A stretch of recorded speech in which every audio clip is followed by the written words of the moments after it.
guys, Mac here, bringing you another Nintendo Box video, and today let's just get a bit sentimental for any of you guys who've been here for maybe say 4 or 5 months.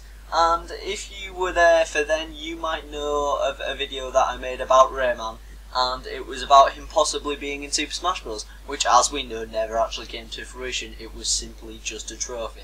It was no more, and that representative just wasn't correct.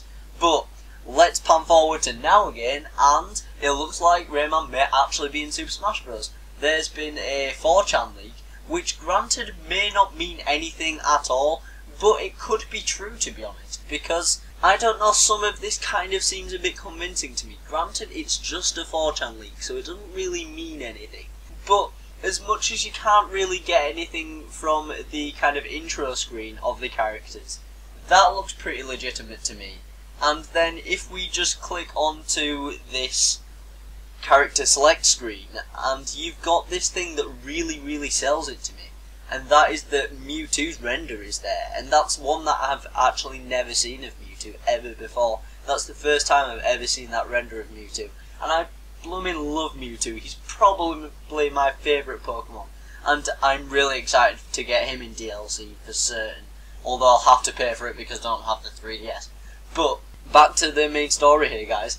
Rayman actually does look pretty legitimate, but one thing that does get me down about this is that if he is legitimate, what are those eyebrows? Like, what is the deal with those eyebrows? They are far too thick. It's just weird. It's very weird. But I would not be against this DLC at all.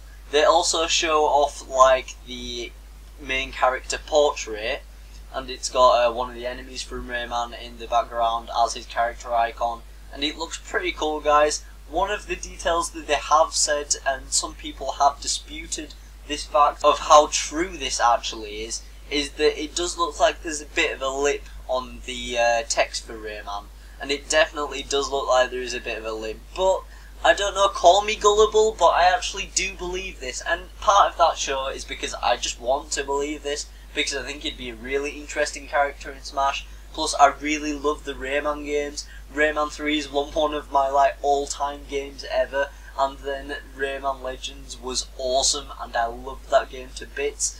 So I just really want it to be true, granted. But also, you know, guys, I think this could genuinely be true. Also, another picture that they showed off was the shop button in the main menu, which just gives it a bit more of that kind of sincere touch, which makes it seem a bit more like it may be true. Granted, this could be absolutely fake, and I'm not disputing that. Possibly it could be. But I want to know your opinions, guys. Do you believe this? Do you want this? What would you think of Rayman DLC in Super Smash Bros? Would you prefer a different character? I know a lot of people may prefer Bomberman, which I wouldn't be opposed to if we're going third-party characters. And of course, there is Simon Belmont. But what do you think to this, guys? Please leave a comment down in that section below. Thank you very much, guys. Please like and subscribe while you're at it. Bye.